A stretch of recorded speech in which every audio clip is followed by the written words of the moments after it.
കേരളത്തെ അവഗണിച്ച കേന്ദ്ര ബജറ്റിനെതിരെ രൂക്ഷ വിമർശനവുമായി മുഖ്യമന്ത്രി. കേരളത്തോടുള്ള അവഗണന ബജറ്റിൽ വ്യക്തമായി. കേരളത്തിന്റെ പ്രധാന ആവശ്യങ്ങൾ ഒന്നും അംഗീകരിച്ചില്ല. എന്താണ് കേരളത്തിനുള്ള അയോഗ്യതയെന്നും മുഖ്യമന്ത്രി ചോദിച്ചു. വിഴിഞ്ഞം തുറമുഖം കേരളത്തിന്റെ മാത്രം തുറമുഖമല്ല, ഇന്ത്യയുടെ തന്നെ ഏറ്റവും വലിയ തുറമുഖമായിട്ടും സഹായിക്കാൻ തയ്യാറായില്ല എന്നും മുഖ്യമന്ത്രി പറഞ്ഞു. LDFന്റെ വികസന മുന്നേറ്റ ജാഥ ഉദ്ഘാടനം ചെയ്യുകയായിരുന്നു മുഖ്യമന്ത്രി. ഇന്നത്തെ ദിവസത്തിൻ്റെ പ്രത്യേകത ഞങ്ങൾ പറയാതെ തന്നെ എല്ലാവരും കേന്ദ്ര ബജറ്റിൽ നിന്ന് അവതരിപ്പിച്ചതോടെ കേരളത്തോട് കാണിക്കുന്ന അവഗണനയെക്കുറിച്ച് പൂർണ്ണ ബോധവാന്മാരായിരിക്കുന്നു എന്നുള്ളതാണ്. ഇന്ന് ബജറ്റിൽ കേരളത്തെക്കുറിച്ചൊന്നും പറയാൻ ധനമന്ത്രിക്കുണ്ടായില്ല. ഇപ്പോൾ ഇന്ന് അവതരിപ്പിച്ച ബജറ്റിൽ കേരളത്തിൻ്റെ പ്രധാന ആവശ്യങ്ങളൊന്നും പരാമർശിച്ചതേയില്ല.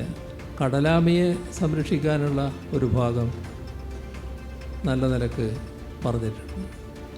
കേന്ദ്ര സർക്കാരിന് കേരളത്തോടുള്ള മനോഭാവത്തിൽ ഒരു മാറ്റവുമില്ല എന്ന് തന്നെയാണ് ഇന്ന് അവതരിപ്പിച്ച ബജറ്റ് വ്യക്തമാക്കുന്നത്. നമ്മുടെ തൊട്ടുകിടക്കുന്ന സംസ്ഥാനങ്ങൾ അവയെല്ലാം കേന്ദ്ര ഗവൺമെൻറ് പരിഗണിച്ചിട്ടുണ്ട്. അത് നല്ല കാര്യം തന്നെ, സംസ്ഥാനങ്ങളെ പരിഗണിക്കേണ്ടതാണല്ലോ. നമ്മളതിനൊന്നും എതിരല്ല. തമിഴ്നാടിനും കർണാടകയ്ക്കും ആന്ധ്രാപ്രദേശിനും എല്ലാം അതിവേഗ റെയിൽ ഈ ബജറ്റിൽ പറഞ്ഞിട്ടുണ്ട്. നല്ല കാര്യമാണത്. പക്ഷേ എന്താണ് കേരളത്തിനുള്ള അയോഗ്യത? LDFന്റെ വികസന മുന്നേറ്റ ജാഥയ്ക്ക് തുടക്കമായിരിക്കുകയാണ്.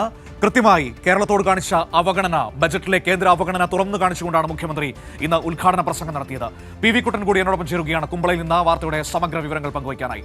കുട്ടൻ, LDFന്റെ വികസന മുന്നേറ്റ ജാഥയ്ക്ക് തുടക്കമായിരിക്കുന്നു.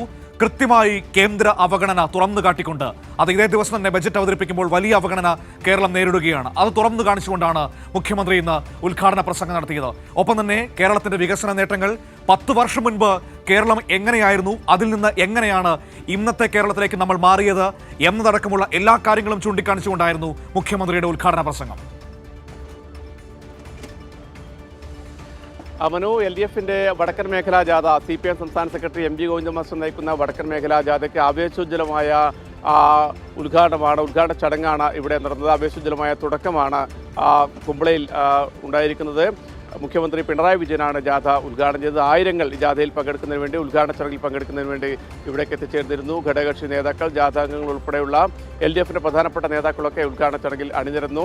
1.25 മണിക്കൂർ നീളുന്ന പ്രസംഗത്തിൽ മുഖ്യമന്ത്രി വളരെ കൃത്യമായി കേരളത്തോട് നടത്തുന്ന അവഗണന, അതോടൊപ്പം തന്നെ കേരളം നടപ്പിലാക്കിയ കഴിഞ്ഞ 10 വർഷം കൊണ്ട് നടപ്പിലാക്കിയ സമാനതകളില്ലാത്ത വികസന പ്രവർത്തനങ്ങൾ എന്തൊക്കെയാണ്, അതിനു മുമ്പ് 2016 മുമ്പുള്ള കേരളം എങ്ങനെയായിരുന്നു എന്നൊക്കെ വളരെ കൃത്യമായി ഈ പ്രസംഗത്തിൽ വരച്ചു കാട്ടുകയായിരുന്നു. പ്രത്യേകിച്ച് ഇന്ന് ഈ ബജറ്റ് ദിനം കൂടിയാണ്, കേന്ദ്ര ബജറ്റ് ദിനം കൂടിയാണ്. നേരത്തെ ഇന്നലെ ബജറ്റിന് മുന്നോടിയായി ധനമന്ത്രി ഈ MPമാർക്കൊക്കെ വിതരണം ചെയ്ത സാമ്പത്തിക അവലോകന റിപ്പോർട്ടിൽ കേരളത്തെപ്പറ്റി വലിയ രീതിയിൽ പുകഴ്ത്തി പറയുന്നുണ്ട്. പക്ഷേ ബജറ്റ് വന്നപ്പോൾ കേരളം എന്നൊരു പേര് പോലും അതിനകത്തില്ലാത്തൊരു സാഹചര്യമായിരുന്നു. ബജറ്റിൽ സംസ്ഥാനത്തോട് പൂർണ്ണമായും അവഗണനയാണ് കേന്ദ്രം കാട്ടിയിരിക്കുന്നത്. സാമ്പത്തിക ഉപരോധം നടത്തുകയാണ് കേന്ദ്രം കേരളത്തോട്. അതോടൊപ്പം തന്നെ ധനമന്ത്രിക്ക് കേരളത്തെപ്പറ്റി ബജറ്റിൽ ഒന്നും പറയാനില്ലാത്തൊരു അവസ്ഥയായി. കേരളത്തിൻ്റെ പ്രധാനപ്പെട്ട ആവശ്യങ്ങളൊന്നും തന്നെ അംഗീകരിച്ചിട്ടില്ല. എയിംസ് കഴിഞ്ഞ കാലാകാലങ്ങളായി ആവശ്യപ്പെടുന്നൊരു സംസ്ഥാനം ആവശ്യപ്പെടുന്നൊരു കാര്യമാണ് കേരളത്തിൽ എയിംസ് എന്നുള്ളൊരു സ്വപ്ന പദ്ധതി. അത് നേരത്തെയൊക്കെ കേന്ദ്ര സർക്കാർ സ്ഥലമേറ്റെടുത്ത് നൽകാനൊക്കെ പറഞ്ഞതുകൊണ്ട് ആദ്യഘട്ടത്തിൽ 4 സ്ഥലങ്ങളാണ് സംസ്ഥാനം നിർദ്ദേശിച്ചത്. പക്ഷേ പിന്നീട് അത് പറ്റില്ല, നിങ്ങൾ ഒരു സ്ഥലം മാത്രം നിർദ്ദേശിക്കും എന്ന് പറയുന്നതിൻ്റെ അടിസ്ഥാനത്തിൽ ബാലുശ്ശേരിയിലെ കിനാലൂർ എന്ന് പറയുന്ന പ്രദേശത്ത് ഭൂമി ഏറ്റെടുക്കൽ ഉൾപ്പെടെ നടത്തി. പക്ഷേ ഈ ബജറ്റിലും അവിടെ എയിംസ് എന്നത് സ്വപ്നം മാത്രമായി ശേഷിക്കുകയാണ്. എയിംസ് കേരളത്തിന് ഇത്രയും വലിയ കേരളത്തിൻ്റെ ചികിത്സാരംഗം, ആരോഗ്യരംഗം വലിയ രീതിയിലുള്ള പുരോഗതി കൈവച്ചൊരു സാഹചര്യത്തിൽ പോലും ഇവിടെ എയിംസ് അനുവദിക്കുന്നതിന് വേണ്ടി കേന്ദ്ര സർക്കാർ തയ്യാറായിട്ടില്ല. അതോടൊപ്പം തന്നെ അയൽ സംസ്ഥാനങ്ങൾക്കൊക്കെ വാരിക്കോരി നൽകുന്ന ഒരു നിലപാടുണ്ടായി. അത് സന്തോഷകരം തന്നെയാണ്. പക്ഷേ കേരളത്തിനോട് എന്തിനാണ് ഈ ഒരു അകൽച്ച എന്നുള്ളതാണ്. റെയിൽ പദ്ധതിയുമായി ബന്ധപ്പെട്ടും കേന്ദ്രത്തിന് ഒരു തരത്തിലുള്ള പരിഗണനയും നൽകിയില്ല. കേന്ദ്രത്തിൻ്റെ ഒരു വക്താവ് വന്ന് ഇവിടെ അതിവേഗ റെയിൽപാത വരും എന്നൊക്കെ കഴിഞ്ഞ ദിവസം പ്രഖ്യാപിച്ചിരുന്നു. പക്ഷേ അതൊക്കെ വെറും പാഴ്വാക്കാണ് എന്ന് ഇപ്പോൾ വ്യക്തമായിരിക്കുമെന്നും അദ്ദേഹം പറഞ്ഞു. അതോടൊപ്പം തന്നെ എന്താണ് കേരളത്തിനോടുള്ള ഈ ഒരു അവഗണനയ്ക്ക് കാരണം എന്നുള്ളത് മുഖ്യമന്ത്രി കൃത്യമായി പറയുന്നുണ്ട്. ഇത് BJPയുടെ അജണ്ടയാണ്, കേന്ദ്ര സർക്കാരിൻ്റെ അജണ്ടയാണ്. കേരളം ഒരു കാരണവശാലും BJPയുടെ ഈ പറയുന്ന വർഗീയ താല്പര്യങ്ങളോട് കീഴ്പ്പെടില്ല, അതിനോട് ഐക്യപ്പെടില്ല. അതുകൊണ്ട് തന്നെയാണ് കേരളത്തോടും കേരള സർക്കാരോടും വലിയ രീതിയിലുള്ള ഈ ഒരു പകപോക്കൽ സമീപനം കേന്ദ്രം തുടരുന്നതെന്നും അദ്ദേഹം പറയുന്നു. അതോടൊപ്പം തന്നെ കഴിഞ്ഞ ഒരു പദ്ധതിയും വരാൻ പാടില്ല എന്നുള്ളൊരു നിലപാടാണ് സംസ്ഥാനത്തെ പ്രതിപക്ഷത്തിനും മുഖ്യ പ്രതിപക്ഷമായ കോൺഗ്രസും ലീഗും ഒക്കെ ഓരോ പദ്ധതി വരുമ്പോഴും അതിനെ എങ്ങനെയൊക്കെ എതിർക്കാം, അതിനെങ്ങനെ ഒഴിവാക്കാം എന്നുള്ള രീതിയിലേക്കുള്ള അത്തരത്തിലുള്ള നിലപാടാണ് സ്വീകരിക്കുന്നത്. അതോടൊപ്പം തന്നെ കേന്ദ്രം ഇത്രയും രൂക്ഷമായ രീതിയിൽ കേരളത്തെ അവഗണിക്കുമ്പോൾ അതിനെതിരെ ഒരു അക്ഷരം ശബ്ദിക്കുന്നതിന് വേണ്ടി കേരളത്തിലെ പ്രതിപക്ഷം തയ്യാറാകുന്നില്ല എന്ന് മുഖ്യമന്ത്രി ചൂണ്ടിക്കാട്ടിയിട്ടുണ്ട്. നവകേരള ജാഥ എന്നുള്ളത് നവകേരള മുന്നേറ്റത്തിന് വേണ്ടിയുള്ള വലിയൊരു ശ്രമങ്ങളുടെ ഉൾപ്പെടെ ഭാഗമായിരിക്കും. വലിയ ജനമുന്നേറ്റം ഈ ജാഥയുടെ ഭാഗമായിട്ടും ഉണ്ടാകും.